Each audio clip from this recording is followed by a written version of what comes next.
any person purporting to hide behind religion to commit crime will expose you, will isolate you, will punish you. And this message should go to every church, every mosque, every temple, every synagogue, every house of worship.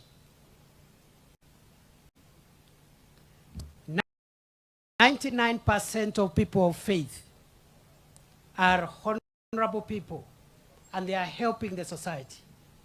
Makanisa mengi, misikiti mingi, watu wa madini na madhehebu nyingi ni watu waungwana. Si ni kweli?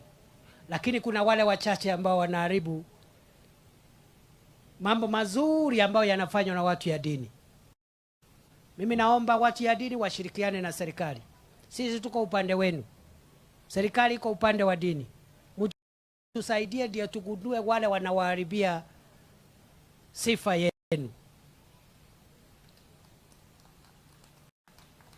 We cannot have people who are not accountable to anybody. They are not answerable to anybody. And when we find out what they are doing there, they are committing crime. They are committing fraud. They are stealing property from their followers. Some of them are engaged in sexual violence in places of worship.